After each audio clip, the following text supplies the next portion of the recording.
ጤና ይስጥልኝ ተመልካቾች፣ የፋና ሚዲያ ኮርፖሬሽን ነው። ፕሮግራሙ የወል እውነት ነው። የወል እውነት በኢትዮጵያ የጋራ ጉዳይ ላይ ትኩረቱን የሚያደርግ ስለ ኢትዮጵያ ትላንት ዛሬና ነገ አንስተን የምንወያይበት ፕሮግራም ነው። በዚህ ፕሮግራም ላይ ከታሪክና ከትርክት ጋር የተገናኙ ጉዳዮችን ነው አንስተን ውይይት የምናደርገው። የተሳሳቱ ትርክቶችን ለማረም በሀገራችን ደግሞ ለአብሮነታችን የሚበጁ ትርክቶችንም ለመገንባት እንሞክራለን በዚህ ፕሮግራም ላይ። በአጠቃላይ ይሄ ፕሮግራም ስለ ኢትዮጵያና ስለ ኢትዮጵያዊነት በስፋት የምናነሳበት ፕሮግራም ነው። እናንተም ይህንን ፕሮግራም እንድትከታተሉ በአክብሮት እንጋብዛለን። እስጢፋኖስ አበራ ነኝ። የፋና ሚዲያ ኮርፖሬሽን የወል እውነት ፕሮግራም ከመሸጋገሪያ በኋላ ከዛሬው እንግዳው ጋር ይመለሳል። እንደ ሁል ጊዜው ይህ ፋና ሚዲያ ኮርፖሬሽን ነው። ይህ የኢትዮጵያውያንን የጋራ ጉዳይ የምናነሳበት የወል እውነት ነው። ተመልሰናል ተመልካቾች። በፋና ሚዲያ ኮርፖሬሽን ላይ የወል እውነት ፕሮግራምን እየተከታተላችሁ ትገኛላችሁ። የወል እውነት በኢትዮጵያውያን የጋራ ጉዳይ ላይ ትኩረቱን ያደርጋል። ዛሬ ትኩረት የምናደርገው ከኢትዮጵያውያን የወል እውነቶች መካከል አንደኛው ስለሆነው ስለ ቀይ ባህር ጉዳይ ነው። እንደምታውቁት ተመልካቾች ኢትዮጵያ በተፈጥሮ ከነበራት የቀይ ባህር ወሰን በታሪካዊ ጠላቶቿ ሴራ ከተገፋች ብዙ ዓመታት አልፈዋል። አሁን ደግሞ በክቡር ጠቅላይ ሚኒስትሩ ዶክተር አብይ አህመድ አማካኝነት የተነሳው እና ኢትዮጵያ የባህር በር ይገባታል የሚለው ጉዳይ በዓለም አቀፍ ደረጃም አጀንዳ ሆኗል። የኢትዮጵያንም አጀንዳ ሆኗል። የኢትዮጵያ የባህር በር ጥያቄ ከየት ተነስቶ ደረሰ የሚለውን ጉዳይ አንስተን ነው ዛሬ ውይይት የምናደርገው። በእንግድነት የጋበዝላችሁ ደግሞ የቀይ ባህር የተሰኘን መጽሐፍ የደረሱ እንደዚሁም በተለያዩ የመንግስት ኃላፊነቶች ላይ በኃላፊነት ያገለገሉ ነው ዳኜ ገብሩ ነው ዛሬ እንግዳችን ያደረግነው። ከአቶ ዳኜ ገብሩ ጋር የምናደርገውን ውይይት እንድትከታተሉ ለእናንተንም በድጋሚ በአክብሮት እንጋብዛለን። አቶ ዳኜ እንኳን እንደምን መጡ። አመሰግናለሁ። እንግዲህ ስለ ቀይ ባህርና ተያያዥ ጉዳዮችን ነው የምናነሳው። መጽሐፍቶችም እንዳሉት አውቃለሁና እስቲ ስለ መጽሐፍቶቹ ትንሽ እናስበብ ጀመረ። እሺ መልካም አመሰግናለሁ። ያው እንደተጠቀሰው ስሜ ዳኛው ገብሩ ይባላል። ከዚህኛው መጽሐፍ ጋራ 9 መጽሐፍቶችን ጽፌ ያሳትሜያለሁ። ሌሎች ያልታተሙ መጽሐፍቶች አሉኝ። እነዚህ መጽሐፍቶች በአጠቃላይ ሀገራዊ ጉዳይ፣ ዓለም አቀፋዊ ጉዳዮችን ጨምሮ ሁለቱ በውሃ ፖለቲካ ላይ የተጻፉ ሲሆኑ ሌሎቹ ደግሞ በልዩ ልዩ ፖለቲካና ታሪክ ጉዳዮች ላይ የተጻፉ ናቸው። አንድ በትምህርት ጉዳይ ላይ የተጻፈ መጽሐፍ አለኝ። እነዚህ መጽሐፍቶች እንግዲህ ለኢትዮጵያ አንባቢያን ተደራሽ አድርጌያለሁ። ምናልባት የሚሳካ ከሆነ ደግሞ ሌሎችም ደግሞ ተደራሽ ለማድረግ ወደፊትም ሙያዬም የታሪክ ባለሙያ ስለሆንኩኝ እነዚህ መጽሐፍ ከሙያዬ ጋር አብረው ተያያዥነት ያላቸው መጽሐፍቶች ናቸው። እንግዲህ የታሪክ መምህርም የታሪክ ባለሙያም እንደሆኑ አውቃለሁኝና እነዚህ መጽሐፍቶችም ስለ ቀይ ባህርም ወደ ኋላ በስፋት ለማንሳት እንሞክራለን። ግን እስቲ ከታሪክ አንጻር ኢትዮጵያዊነት ምንድነው? ኢትዮጵያዊነት እንዴት የሚገለጽ ማንነት ነው? ኢትዮጵያዊነት አንተነት ነው፣ እኔነት ነው። ሀገር ከህዝብ ጋር ነው የምትገለጸው። ኢትዮጵያዊነት ሲባል እንግዲህ የኢትዮጵያ ግዛት ያለበት እና በውስጡ ያሉት ህዝቦች እና ማንነቶች ተደምረው ነው ኢትዮጵያ የሚያሰኘው። እንግዲህ ኢትዮጵያ ከዓለም በጣም ትላልቅ ሀገሮች አንዷ የነበረች፣ አንዷ ከአምስቱ ደግሞ ትልልቅ ሀገር ከነበሩት በዘመኑ በጥንታዊ ዘመኑ አንዷ ሆና በዓለም ላይም ተጽዕኖ ስታሳድር የነበረች፣ ነፃነቷን ጠብቃ እስካሁን ድረስ የቆየች፣ ለአፍሪካም ለዓለም ጥቁርና የተጨቆኑ ህዝቦች ሁሉ ተምሳሌቱና የአሸናፊነት ተምሳሌት፣ የነፃነት ተምሳሌት፣ የባህልና የኩራት ተምሳሌቱና የኖረች ታላቅ ሀገር ናት ኢትዮጵያ። እንግዲህ በዚህ ኢትዮጵያ ውስጥ ደግሞ ህዝቦች አሉ። እነዚህ ህዝቦች አንዳንዶች ልዩነታቸው ላይ አትኩረው ይሰራሉ።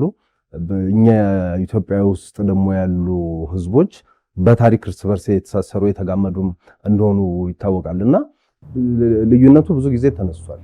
እስቲ ኢትዮጵያውያን አማራውን ከኦሮሞ፣ ትግሬውን ከአማራው፣ አፋሩን ከሶማሌው፣ ሌሎቹንም አንድ የሚያደርጓቸው ብዙ ነገሮች አሉ ብዬ አስባለሁና እሱ ላይ እንግዲህ በታሪክም በትምህርቱም ስለሚያውቁት ምን ያክል ኢትዮጵያውያን የተሳሰረ ነው?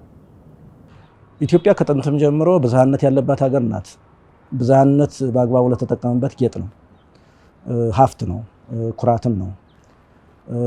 ብዙ ሀገሮች ብዝሃነታቸውን አጥተው አሁን ብዝሃነት ፍለጋ ይባዝናሉ። እኛ ደግሞ ለአባቶቻችን ክብር ይሏቸውና ብዝሃነታችንን ጠብቀን ማንነታችንን ጠብቀን እንድንኖር ያደረጉን ህዝቦች ነን። ኢትዮጵያ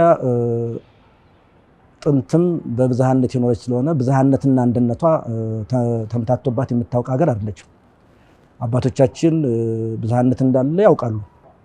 በብዝሃነት ግን ደግሞ አንድነት ጠቃሚ እንደሆነ፣ በብዝሃነት ደግሞ አንድነት ጥንካሬ እንደሆነ ስለሚረዱ ብዝሃነታቸውን አስከብረው ነገር ግን አንድነታቸውን ጠብቀው ያላቸው ልዩነት እንኳ ቢሆን ልዩነታቸውን በንግግር በሰላም ለመፍታት ሙከራ ሲያደርጉ ሀገራቸውንም ጠብቀው ያቆዩበት ምክንያት በብዝሃነት ውስጥ አንድነትን በማጠናከር ስለሆነ በኢትዮጵያ ውስጥ የብዝሃነት ጉዳይ አንድነትን የሚያጠናክር ታላቅነትን የሚገነባ እንጂ ልዩነት ፈጥሮ የሚያማዘን ነገር የሚኖር አይደለም። አክቹአሊ አንዳንድ ሰዎች ብዝሃነትን በአላግባብ ለጥጠው በመውሰድ ሀገርን ለዋላይነት ሲጋፉ የሚታዩ ሰዎች አሉ። ይሄ ትክክል አይደለም።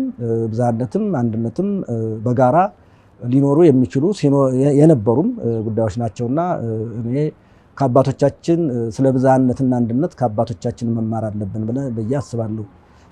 ዛሬ የተፈጠረ አይደለም ብዝሃነት፣ ዛሬ የተፈጠረ አይደለም አንድነት። ስለዚህ አባቶቻችን ባስረከቡን ልክ ላቅ አድርገን የተሻለ ጨምረን መገኘት አለብን ብዬ አስባለሁ።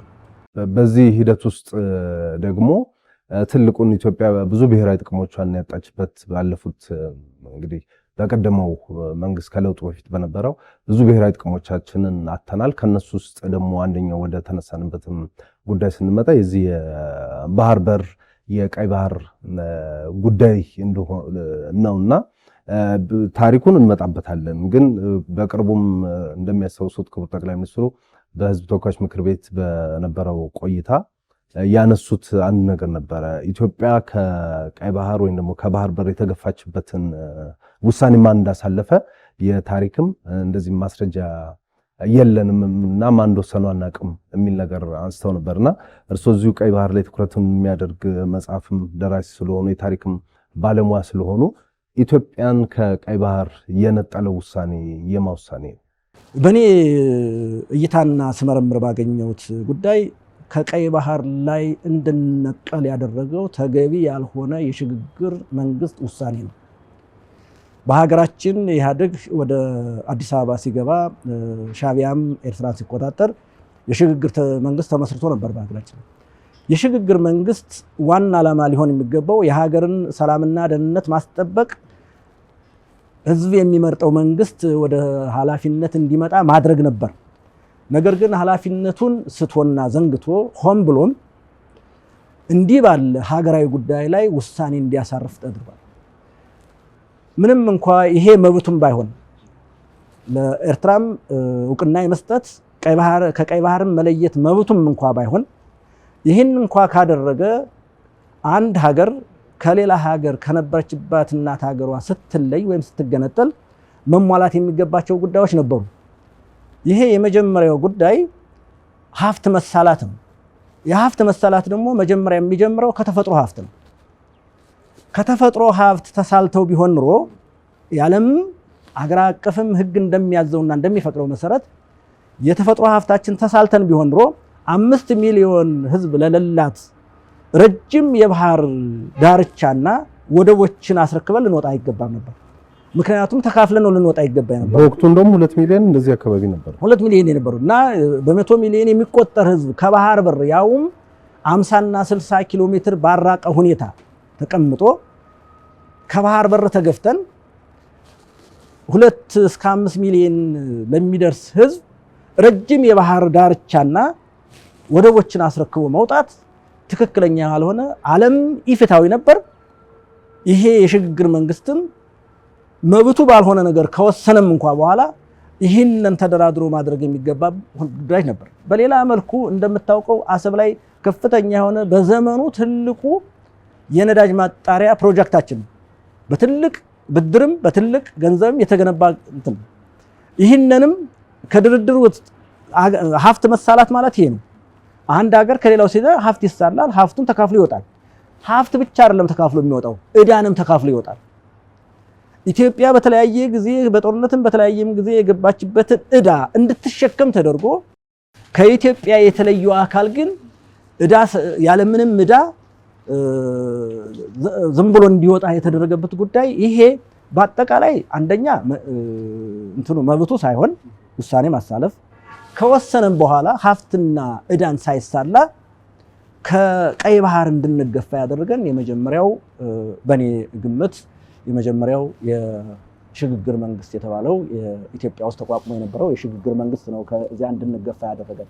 በተባበሩት መንግስታት ላይ የተባበሩት መንግስታት ኃላፊ የነበረው ጴጥሮስ ጋሊ የተባለው ግብፃዊ ነው። ምክንያቱም በኢትዮጵያ ውስጥ እየተደረገ ያለው የውሳኔ ሪፈረንደም ኤርትራ ከኢትዮጵያ ለመገንጠል የምታደርገው ሪፈረንደም ህጋዊ እንዳልሆነ እየታወቀ የኢትዮጵያ ዲፕሎማሲያዊ ጉዳይ እንደተዳከመና መከራከር የማትችልበት ቁመና እንደሆነ እየታወቀ ሪፈረንደሙ እንዲደረግ ሪፈረንደሙንም እንዲጸድቅ ያደረገው ግብፅ ካላት ታሪካዊ ጠላትነት ተነስቶ በኢትዮጵያ ላይ ያደረገው ዘመቻ ነው። ከባህር በር ያላግባብ እንድንገፋ ባህር በራችን ለቀን እንድንወጣ ካደረጉ ጉዳዮች አንዱ ነው። ሻዕቢያ ረጅም ጊዜ በኢትዮጵያ ጋር ሲዋጋ የነበር ነው። በኋላ በታሪክ አጋጣሚ አካባቢውን ለመቆጣጠር በቅቷል። አካባቢውን ከተቆጣጠረ በኋላ ቅድም ያልናቸውን ነገሮች ህጋዊ አካሄድ ሳይፈጸም ከባህር በር እንድንገፋ የሱም የራሱ አስተዋጽኦ ከፍተኛ ነበር ማለት ነው። በተለይ በኤርትራን በኩል አንድ ተደጋግሞ የሚቀርብ ጥያቄ አለ። ኤርትራ ስል የኤርትራ ህዝብ ሳይሆን ፖለቲከኛው ይሄ ሚዲያ ማህበራዊ ሚዲያ ላይ በተለይ ኢትዮጵያ ይሄንን የባህር በር ጥያቄ ካነሳች በኋላ ኢትዮጵያ ከቀይ ባህር ጋር ተዋስና ወሰንተኛ ሆና አታውቅም የሚል ትንሽ አላዋቂነትም ያለበት ሀሳቦችን ተደጋግሞ ይነሳል እና ቅድም አንስተውታል። እስቲ ኢትዮጵያና ቀይ ባህር በታሪክ ምን ያክል እየተሳሰሩ ነበሩ? ምን የታሪክ ማስረጃዎች አሉ?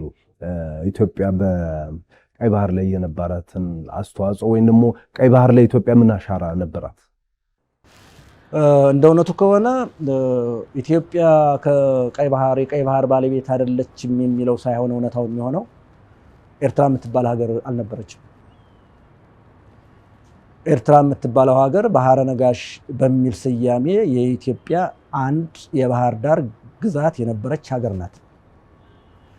ኢትዮጵያ የባህር ባለቤት እንደነበረች በየትኛውም መጽሐፍ በየትኛውም የታሪክ መጽሐፍ ተዘግቦ የሚገኝ ጉዳይ ነው። እኔ እሱ የባህር በር ያልነበራት ሀገር አይደለችም የሚለው አይደለም ጥያቄው። ኢትዮጵያ የቀይ ባህር ባለቤትና ጌታ የነበረች ሀገር ናት። የቅኝ ግዛት ሴራ መጥቶ ኢትዮጵያን ከቀይ ባህር ለመግፋት ሙከራ እስከተደረገበት ጊዜ ድረስ የነበረው ጉዳይ እሱ ነው የሚመስለው። ኤርትራኖች የሚያነሱት ነገር ከታሪክ የራቀ ነው። ይልቁንም ደግሜ የምነግራቸው ኤርትራ የምትባል ሀገር በታሪክ አልነበረችም። ከኢትዮጵያ ተቆርሳ ቅኝ ግዛት የነበረች ናት። በኋላም በእንግሊዝ ወታደራዊ ግዛት በቅኝ ግዛቶች ሴራ የነበረች ሀገር ናት። በኋላም የተቀላቀለችው ወደ እናት ምድሯ እንጂ የተቀላቀለች አዲስ ሀገር አልተቀላቀለችም። ከነበረችበት ተለይታ ከነበረችበት በቅኝ ግዛት ሴራ ከነበረችበት ተገንጥላ ወይም ተለይታ ቅኝ ግዛት ከነበረችበት ወደ እናት ምድሯ ነው የተቀላቀለችው። በኋላም ከእናት ምድሯ ጋር ሆና እንደ ሀገር አብረን ስንኖር የነበር ነገር ነው። ስለዚህ የቀይ ባህር ባለቤት ኢትዮጵያ እንጂ መንግስቱን የማታውቀው ኤርትራ አይደለችም። በህዝብ ብንመጣ በየአፋሩ ከአፋር ጋር እየተሳሰረ ነው፣ ከሌሎቹም ጋር የተያያዘ ነው እና መጠየቅ አችሉም የሚል ትንሽ ድፍረትም የተሞላበት ሀሳብ የሚሰጡ ሰዎች ስላሉ ይሄ ድፍረት የተሞላበት አነጋገር ነው። ድፍረት ብቻ ሳይሆን እጅግ ስህተት የበዛበት አነጋገር ነው። ኢትዮጵያ የቀይ ባህር ባለቤት የሆነች ሀገር መጠየቅ አትችልም የሚለውን ነገር ትክክል ያልሆነ ነው። እንዲያው ሌላውን አንዳንድ ነገሮች እናምሳ። ኢፍትሃዊ የሆነው እኮ ግማሹ አፋር የቀይ ባህር ባለቤት ሆኖ ግማሹ አፋር የቀይ ባህር ባለቤት ያልሆነበት ሀገር እኮ ነው።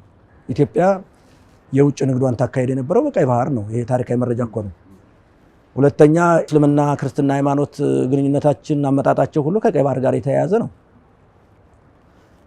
በሌላ መልኩ የኢትዮጵያ ፖለቲካ ሲወሰን የኖረውም ከቀይ ባህር ጋር በተያያዘ ነው። ከውጭ ጋር የነበረን ዲፕሎማሲ አጠቃላይ መካከለኛው ኤዥያ ጋራ የነበረን የባህል ልውውጥ ከአውሮፓ ጋራ የነበረን የባህል ልውውጥ ሁሉ ይካሄድ የነበረው በቀይ ባህር በነበረን ይዞታ ላይ ነው። የቀይ ባህር ይዞታነትን የሚክዱ ሰዎች ተጨፍነው የሚሟገቱ ናቸው። ለማየት ፈቃደኛ ያልሆኑ ናቸው። ለማየት ፈቃደኛ ያልሆነን ሰው በግዴታ ልታሳዩ አትችልም። ነገር ግን ቀይ ባህር የኢትዮጵያ ስለመሆኗ ዓለም የመሰከረው አሁንም የቀይ ባህር ኮሪደር የማግኘት የመውጫ በር የማግኘት ጉዳይ ስናነሳ ዓለም ፍትሃዊ ነው የሚል ምስክርነት እየሰጠ ነው። ምክንያቱም ይሄ ባህር የኢትዮጵያ ባህር ኢትዮጵያ ይዞታ የነበራት ባህር እንደነበረ ይታወቃል ማለት ነው። ከኤርትራ ጋር ያልተቋጨ ፍች አለ። ቅድም ባልኩት ምክንያት ማለት ነው። ኤርትራ ሀገሩና ስትወጣ እኛ ማግኘት የነበረብንን ጥቅም አተን ነው የወጣችው። ያ ጥቅም ደግሞ በህግ የተረጋገጠ አይደለም። ህገ ወጥ በሆነ ነገር ተወስኖ የተላለፈ መብት ስለሆነ ይህንን መብት መልሶ መጠየቅ የኢትዮጵያ መብቷ ብቻ ሳይሆን አስፈላጊም ጉዳይ ነው። ይልቅስ አለመጠየቅ ነው መብቱ የማይሆነው። ምክንያቱም ተገፍተን የወጣነውም ኢፍትሃዊ በሆነ ነገር ነው። ቀደም ሲልም ይዞታ እንዲያው የሩቁን ትተን አሁን በቅርብ ኢትዮጵያ እኮ ትልቅ የባህር ኃይል የነበራት ሀገር ናት። የባህር ኃይላችን ያለአግባብ እንዲፈራርስ፣ መርከቦቻችን ያለአግባብ ጉዳት እንዲደርስባቸው ተደርጎ በቆሙበት በጨረታ እየተሸጡ የሄዱበት የአሰብ የነዳጅ ማጣሪያ ባለቤት ሳንሆን እንዴት ነው የተገነባው? የአሰብ የነዳጅ ማጣሪያ እኮ ለኢትዮጵያና ለአካባቢው ሕዝብ ነዳጅ ሊያጣራ የሚችል አቅም ያለው የነዳጅ ማጣሪያ በዘመኑ ትልቅ ፕሮጀክት ነው የተገነባው። ይሄ የባህር ኃይል የነበረን ሰዎች በወደቦቻችን ላይ ኢንቨስት አድርገን ከፍተኛ ኢንቨስትመንት ያዋልን ሰዎች ከጥንት ጀምሮ የቀይ ባህር ባለቤትና ጌቶች የነበርን ሰዎች ጥያቄ ሊያነሱ አይገባም የሚለው ነገር በጣም የተሳሳተ ነው። ሁለተኛ አሁን ሌላው ቀርቶ እኛ እንኳ ከባህር ተገፍተን ከወጣን እንደ ማንኛውም ዓለም አቀፍ ሕግ መሰረት ወደ ባህር የመመለስ መብት አለን። በአንድ በኩል ታሪካዊ መብታችን ነው፣ በሌላ በኩል ደግሞ ዓለም አቀፍ መብታችን ነው። በሁለቱም አግባብ ወደ ቀይ ባህር የመውጣት የባህር በር የማግኘት መብታችን ነው። ይህን መብት እኛ የማረጋገጥ ግዴታም አለብን። ይሄ ትውልድ ይህን መብት የማረጋገጥ ግዴታ አለበት። በህግስ እንግዲህ ሪፈረንደም ተደርጓል ተብሎ ይገለጻል። ሪፈረንደሙ ምን ያክል ህጋዊ ነው? ምን ያክል በህዝቦች ፈቅደው ነው የሄዱት? አፋሮች ተጠይቋል፣ ሌሎች ተጠይቋል የሚለው ነገር መነሳት ያለበት ይመስለኛል። ሌሎች ዓለማት ላይም ሀገራት እንደዚህ በተለያየ ምክንያት በሚለያዩበት ጊዜ እንደዚህ አይነት ኢፍትሃዊ የሆነና የትልቁን ሀገር ወይም ደግሞ እናት ሀገር ተብሎ የሚገለጸውን ሀገር በዚህ ደረጃ ተጎድቶ ሀገራት የተለያዩበት ታሪክ አለ። አሁን የሶቪየት ህብረት ስትፈርስ ብዙ ሀገሮች ከውስጡ ይወጡ አሉ። የሶቪየት ጥቅም በዛ ደረጃ ተገፍቶ ነው ሌሎቹ ሀገሮች ነፃነታቸውን ያወጁትና እኛ ኢትዮጵያውያን የታሪክ ብቻ ሳይሆን የህግስ አመክንዮ የለንም ወይ? አንደኛው ከታሪክ እንመለስና ቀደም ሲል እንዳነሳሁት ሌሎች ሀገሮች አሁን ከየሀገሮቻቸው የተለዩ የተገነጠሉ ሀገሮች አሉ ተብሎ የሚነሳው ቀደም ሲል የተለያዩ ሀገር ሆነው በጋራ የተጣበቁ ሀገሮች ናቸው። ሶቪየት ህብረትን ብንወስድ የተለያየ ሀገር የነበሩ ነገር ግን በሶቪየት ህብረት ዘመን በጋራ የተጣበቁ በኋላም ደግሞ የተለያዩ ሀገሮች ናቸው። አንደኛ በታሪክ እንለያያለን። እኛ ኢትዮጵያውያኖች አሁን ኤርትራ የምትባለው ባህረ ነጋሽ አንድ ህዝቦች ነን። አንድ ህዝብ፣ አንድ የኢትዮጵያ ህዝብ ነን። በአንድ የኢትዮጵያ ግዛት ጥንትም እስካሁንም የኖርን ህዝቦች ነን። በታሪክ ኢትዮጵያ እንጂ ኤርትራ የሚባል ሀገር አይታወቅም። የለም። ቅኝ ግዛት በታሪክ አጋጣሚ ቅኝ ግዛት የተወሰነውን ቆርሶ ወስዷል። እሱም ኤርትራ ተብላ ተሰይማለች፣ ባህረ ነጋሽ ይባል የነበረው። ነገር ግን በታሪክ አንድ ህዝብና አንድ ሀገር ነን። የኢትዮጵያ ህዝቦች አካል ነው። የኤርትራ ህዝብ የኢትዮጵያ ህዝቦች አካል ነው። ኤርትራ ተብሎ አሁን የሚጠራው መሬት ባህረ ነጋሽ በሚል ኢትዮጵያ ስታስተዳድረው ባለቤቱና ስትኖርበት የነበረው ህዝብ ነው። በሌላ በኩል ቀይ ባህርም የኢትዮጵያ ህጋዊ ግዛት የነበር ግዛት ነው። ቅድም ወንጀል ነው ብዬ ተናገርኩት። እኔ ያከራክረናል ብዬ አሁንም እያነሳ ያለሁት በእኔ እይታና እኔም ይህን መጽሐፍ ለመጻፍ ስመራመር ካገኘሁት ነገር አንዱ የሽግግር መንግስት የተባለው ህጋዊ ባልሆነ ነገር መብት በሌለው ነገር ውሳኔ የሰጠው ስህተት ነው። ህጋዊ ሆኖ ሊጸና አይገባም።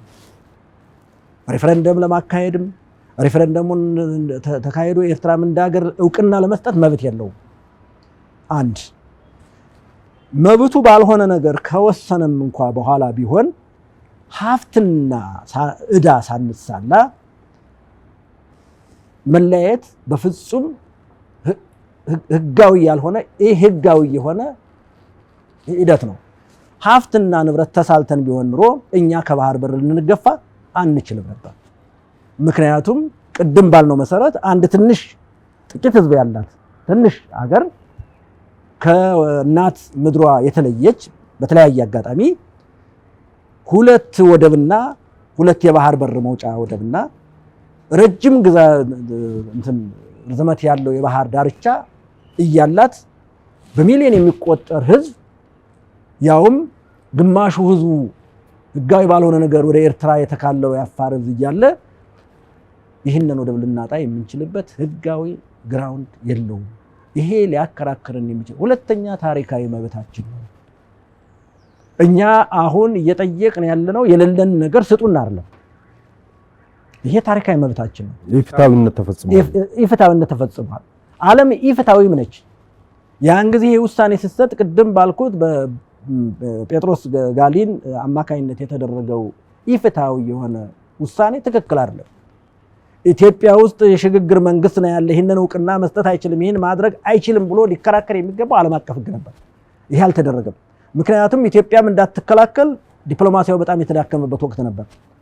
ስለዚህ ዲፕሎማሲያዊ ተዳክሞ መከራከር ባልቻልንበት ወቅት የተደረገና የተፈጸመ መብታችን ሳናስጠብቅና ሳንከራከር የተፈጸመ ነገር ስለሆነ ይሄ ነገር ትክክል አይደለም። ራሱ ውሳኔ መጀመሪያ ውሳኔ እርሶም ቅድም እንደጠቀሱት ሁለት ውሃዎች ኢትዮጵያን ይበይናሉ ተብሎ ክቡር ጠቅላይ ሚኒስትሩ የሚያነሳሉ። ሌሎች እርሶም መጽሐፍቶች ላይም እንደዛ አይነት ሀሳቦች አሉና ይሄ ያ 83 እንግዲህ የተወሰነው ውሳኔ የኢትዮጵያን ከሁለቱ ውሃዎች ከቀይ ባህርና ከአባይ የመነጠል ስትራቴጂ አይደለም። እዛ ውስጥ ደግሞ ግብጾች እንግዲህ ያንን ታጣቂውን ኃይል በማደራጀት ሂደት ውስጥም አዲስ አበባም ላይ አስመራም ላይ ስልጣን እንዲይዙ የተደረጉት ቡድኖችን በመፍጠር ሂደት ውስጥም የራሳቸው ቦታ ነበራቸውና ይሄ እንዳሉት ደግሞ በወቅቱም ቡትሮስ ጋሊ የተባበሩት መንግስታት ዋና ጸሐፊ የነበሩትም ግብጻዊ ናቸው። የአፍሪካም ህብረት የወቅቱ ሊቀመንበር የነበረችው ግብጽ እንደነበረችው የተለያየ ማስረጃዎችን እናውቃለንና ዴሊብሬት አይደለም፣ ሆን ተብሎ የተሰራ ስራ አይደለም። ኢትዮጵያን ከቀይ ባህር የመነጠሉ ስራ ማለት ፈልጌ ነው። ግብጾች የአባይን ውሃ ኢትዮጵያ እንዳትነካ ከምንጩ ለመቆጣጠር ያደረጉት ጥረት እስካሁን ድረስ ያልበረደ ነው። ያን ጊዜም የኢትዮጵያን ህልውና የሚፈታተኑ አካሎችን ሁሉ እየረዳች የኢትዮጵያ ማዕከላዊ መንግስት ተዳክሞ ከባህር በርም እንድትነጠል ከባህር በር የተነጠለች ሀገር ከሆነ ደግሞ ኢኮኖሚዋም የተዳከመ አስተዳደሯም የተዳከመ ሀገር እንድትሆንና በአባይ ጉዳይ ላይ ትኩረት እንዳታደርግ የግብጾች እጅ እንዳለበት ምንም ጥርጥር የለውም። የቀይ ባህር ጥያቄ ከሞተበት ተነስቶ አሁን ዳግም ከተነሳ በኋላ ከየት ተነስቶ የደረሰ ምን ያክል ኢትዮጵያውያንስ አጀንዳ አደረጉት፣ ምን ያክል ዓለም አቀፉስ ማህበረሰብ አጀንዳ አደረገው፣ ምን ያክሉስ ደግሞ ተቀበለው የኢትዮጵያን ጥያቄ ህጋዊ ነው ብሎ ተቀበለ። ኢትዮጵያ በቀይ ባህር ላይ የምታነሳው ጥያቄ ክልክል ብቻ ሳይሆን ወንጀሉ ነው መቆጠሩ ነው። እንደሚታወቀው በኢህአዴግ ዘመን ስለ ቀይ ባህር ማንሳት ክልክል ብቻ አይደለም፣ ወንጀል ነው፣ ዋጋ ያስከፍላል። ይህንን ጥያቄ ጠቅላይ ሚኒስትሩ ሲያነሱ መላው ኢትዮጵያ ህዝብ እጅግ ደስተኛ ነው። የዓለም ህዝብም ፍትሃዊ መሆኑን ተረድቷል። ይህን የሚያመላክትህ በቀደም ሲል ቀይ ባህርን ያጣረው ኢፍትሃዊ መሆኑ ነገር መሆኑ ነው።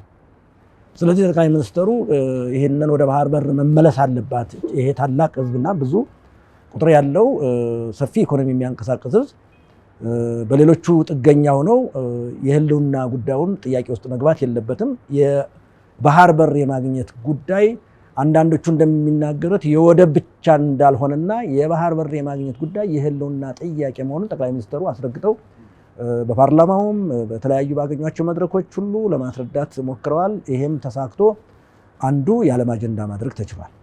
ይህ አጀንዳ የዓለም አጀንዳ ሆኗል።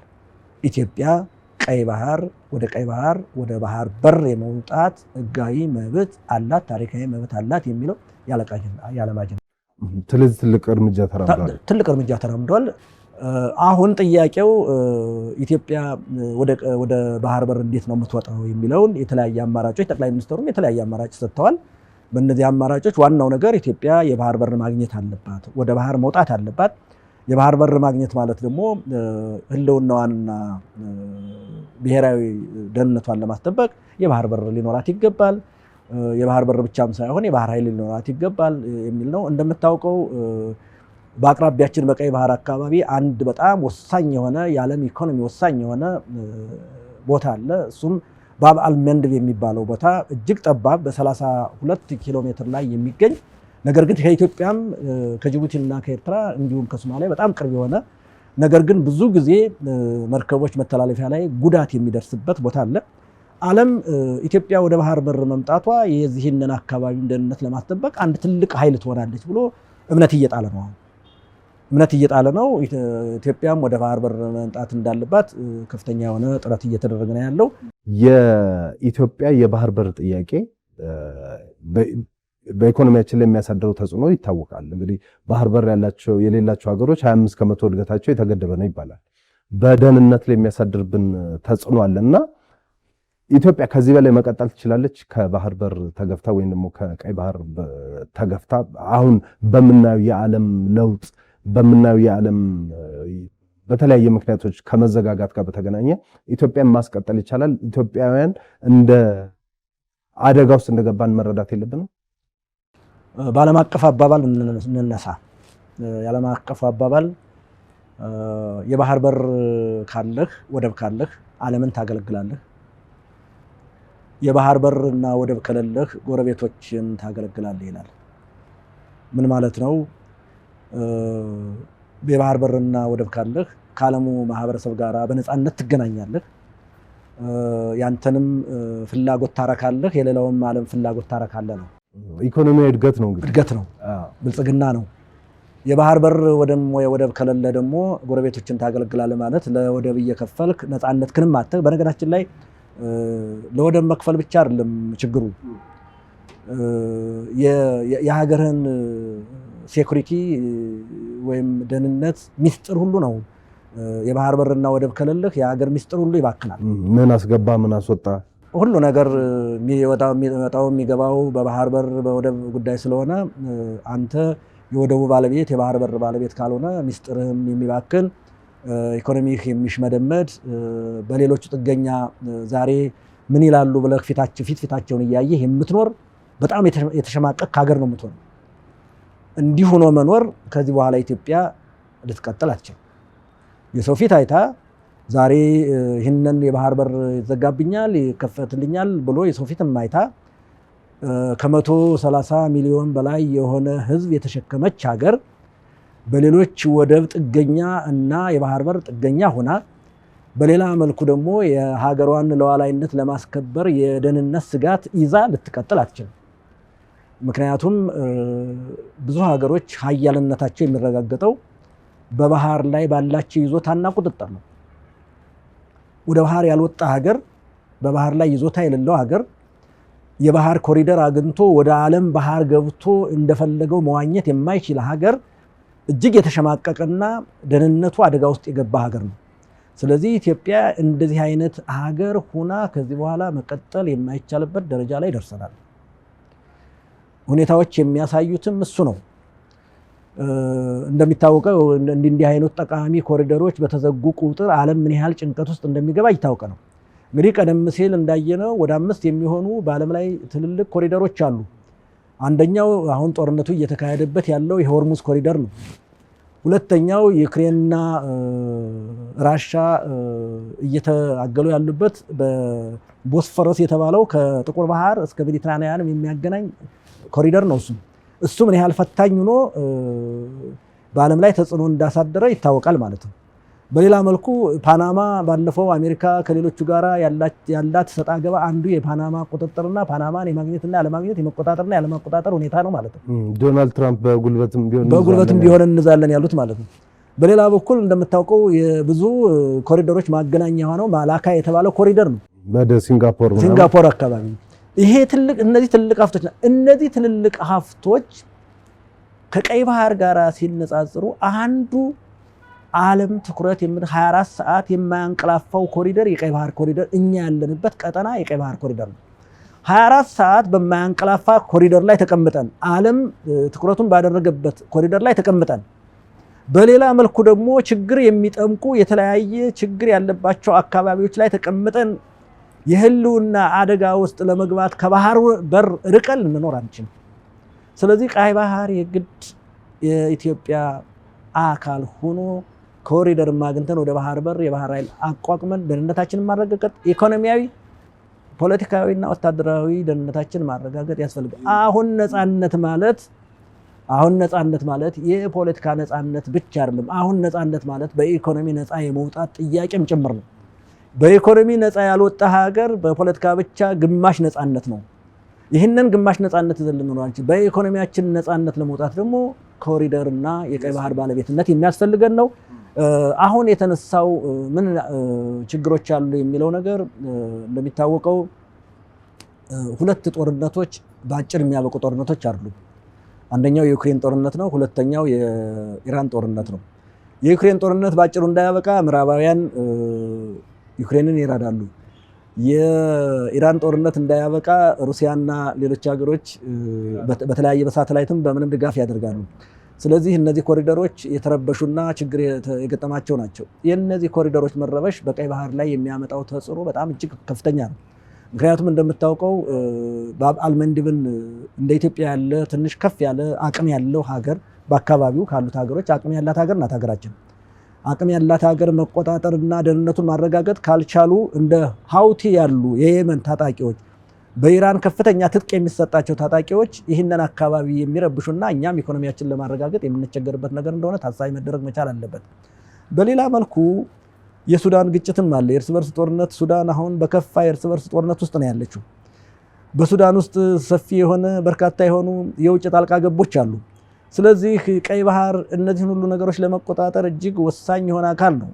እንደገና ዓለም አቀፍ ኃይሎች ቀይ ባህር ላይ ሰፍረዋል። እንደምታውቀው ጥቅማቸውን ለማስከበር የሰፈሩ ሀገሮች ናቸው። ስለዚህ የኛም የድርሻችን ወስደን መውጣት ካልቻል በጣም አደገኛ ነው። ይሄ የቀይ ባህር ኮሪደር ሁልጊዜም ችግር የማያጣው ነው። ምክንያቱም እንደምታውቀው ዘላለማዊ የሆነ የአረብ እስራኤል ግጭት አለ።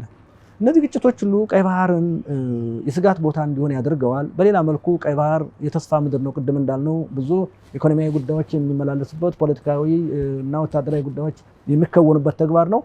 ስለዚህ ከቀይ ባህር ተገፍተን መውጣት ሳይገባን ጠቅላይ ሚኒስትሩ ያነሱት ጥያቄ ተገቢ ነው። በየትኛውም አግባብ ይሁን እሳቸው ባቀረቡት የተለያየ አማራጮች ሁሉ ወደ ባህር በር መውጣትና የቀይ ባህር ባለቤትነታችን ማረጋገጥ ይገባል ብዬ አስባለሁ። ዳኝም በአጭሩ በመጨረሻ ምንድነው የሚፈልገው የማን አጀንዳ ነው? እንግዲህ አሁን ኢትዮጵያን ወደ ባህር በር የመመለስ ጥያቄ የክቡር ጠቅላይ ሚኒስትሩ ያንሱት እንጂ የሁሉም ኢትዮጵያውያን የሁሉም ፖለቲከኞችም አጀንዳ ሊሆን የሚገባ ነው። አሁን በምርጫ ክርክርም እንደዚህ የምናየው ብዙ ፓርቲዎች ይህንን ከዚህ ሀሳብ ጋር ብዙዎቹ ይስማማሉና ኢትዮጵያን ወደ ባህር በር ለመመለስ በሚደረገው ትግል ውስጥ ኢትዮጵያን የተለያየ ቦታ ልንቆም የምንችልበት አጀንዳ ነው። ይህ አጀንዳ የኢትዮጵያ ሕዝብ አጀንዳ ነው። ጠቅላይ ሚኒስትሩ የኢትዮጵያ ጠቅላይ ሚኒስትር በመሆናቸው ይህንን አጀንዳ ማንሳት የኢትዮጵያን ሕዝብ ወክለው ነው ያነሱት። የኢትዮጵያ ሕዝብ አጀንዳና ፍላጎት ነው። ቅድም እንዳልነው አንደኛ ታሪካዊ መብት አጀንዳ ነው። ከቀይ ባህር ተገፍተን የወጣንበት ተገቢ ስላልሆነ ወደዛው መመለስ አለብን። ታሪካዊ የሆነ መብት አጀንዳ ነው። ሁለተኛ የህልውና አጀንዳ ነው። ሶስተኛ ኢኮኖሚያችን የማረጋገጥ አጀንዳ ነው። ይሄ የኢትዮጵያ ህዝብ ነው። በወደቦችና በባህር በር እጦት ምክንያት ለሚደረገው የኢኮኖሚ ቀውስና ችግር ተጎጂ የሚሆነው የኢትዮጵያ ህዝብ ነው። የባህር በር ኑሮን የባህር በር ያለን ሀገር ሆነን ኢኮኖሚያችን ከፍተኛ ደረጃ ላይ መድረስ የኢትዮጵያ ህዝብ አጀንዳ ነው። የኢትዮጵያ ህዝብ አጀንዳ የመልማት አጀንዳ፣ የመበልጸግ የማደግ አጀንዳ የኢትዮጵያ ህዝብ አጀንዳ ነው። ለመበልጸግና ለማደግ ደግሞ የባህር በር ያስፈልገናል። መበልጸግና ማደግ ደግሞ ብቻውን አይሄዱም። ደህንነታችን መረጋገጥ አለበት። የሀገራችን ሉዓላዊነት መረጋገጥ አለበት። ይህንን ደህንነትና ሉዓላዊነት ለማረጋገጥ የህልውና አደጋ እንዳይመጣ ደግሞ የባህር በር ያስፈልገናል። የኢትዮጵያ ህዝብ አጀንዳ ነው። እርግጥ ነው የተለያየ አጀንዳና የተለያየ ሀሳብ ሊኖረን ይችላል። በሀገር ጉዳይ ግን አንድ መሆን አለብን ብዬ አስባለሁ። ሀገራዊ አጀንዳ የጋራ አጀንዳችን ነው። የኢትዮጵያ ህዝብ አጀንዳ ነው።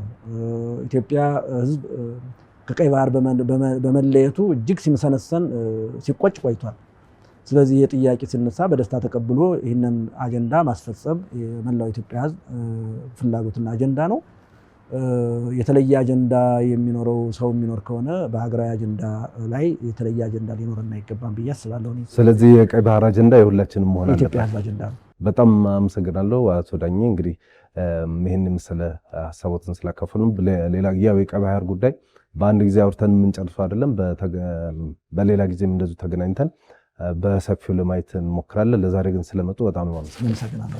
ተመልካቾች እናንተንም በጣም እናመሰግናለን። ስትከታተሉ የቆያችሁት በፋና ሚዲያ ኮርፖሬሽን ላይ የወል እውነት ፕሮግራም ነው። የወል እውነት በኢትዮጵያውያን የጋራ ጉዳይ ላይ ትኩረቱን ያደርጋል። ለዛሬ ደግሞ የተወያየ ነው የቀይ ባህርን መነሻ አድርገን ነው። እንግዲህ ከለውጥ በኋላ ተነስተው ውጤታማ ከሆኑ ትልልቅ ብሔራዊ አጀንዳዎቻችን መካከል አንደኛው የባህር በር ነው። ክቡር ጠቅላይ ሚኒስትሩ ከ2-3 ዓመት በፊት ያነሱት የባህር በር ሀሳብ ዛሬ በብዙ ኢትዮጵያውያን በዓለም አቀፍ ደረጃም ትልቅ ተቀባይነት ያገኘ አጀንዳ ሆኗል ማለት ነው። እሱን መነሻ አድርገን ነው እንግዲህ ቀይ ባህር የሚል መጽሐፍ ደራሲ ሆኑት ከአቶ ገብሩ ዳኜ ጋር ውይይት ያደረግነው። ይህን ውይይት ስለተከታተላችሁ ተመልካቾች እናንተንም በጣም እናመሰግናለን። እስጢፋኖስ አበራ ነበርኩኝ። የፋና ሚዲያ ኮርፖሬሽን የወል እውነት ፕሮግራም በሚቀጥለው ሳምንት እንደዚሁ ሌላ ጉዳይ ሌላ እንግዳ ይዞ ይመለሳል።